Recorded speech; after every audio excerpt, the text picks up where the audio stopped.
ერთი ესეთი ამბავი იყო, რომ გახსოვთ სამართლის ლექციასთან დაკავშირებით რომ მოგიყევით.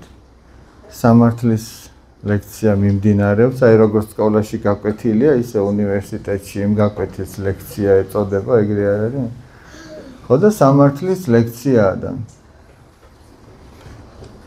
რა განსხვავებაა, ეკითხება ლექტორი სამართალსა და სამართლიანობას შორის.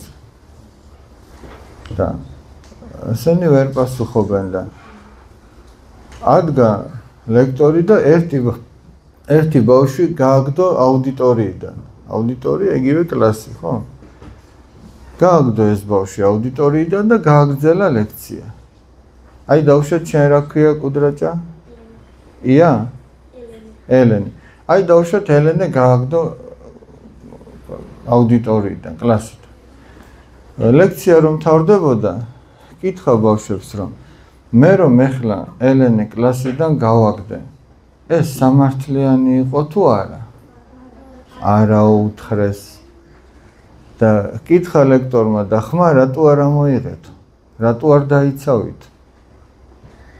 მარტო იმის ცოდნა რომ რა არის მართალი და რა არის ტყუანი, თუ მაგას გამბედაობა არ ახლავს და შენ ვერ იტყვი რომ რატო გააკეთეთ პატივცემულო ეს, ეთქვათ კორექტულად, კულტურულად, ძდილობიანად, მაგრამ ეთქვათ რატომ გააკეთეთ პატივცემულო, რატომ გააგდეთ, რა დააშავა?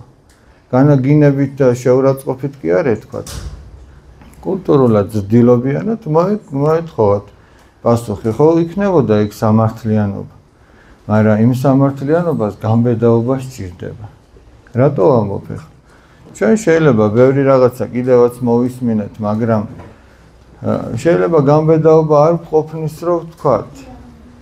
გესმით? აი მაგალითად ზოგჯერ მოხდება ხოლმე ისე რომ ადამიანი ცეკვაზე დადის, სიმღერას სწავლობს, თუ დაკვრას სწავლობს, მაგრამ რომ მოკლა, ხალხში ვერ აცეკვებ. არ იმღერებს, არ დაუკრავს. გესმით? აი ეს გაბედულება აკლე. შეიძლება მან ცეკვა სხვაზე უკეთ იცის, მაგრამ ის გაბედულება რო არ ახლავს, ვერ აკეთებს. ისე რომ ჩვენ შეიძლება რაღაცები კიდევაც ვიცით, მაგრამ აბა გავედეთ და თქვით რა იცი.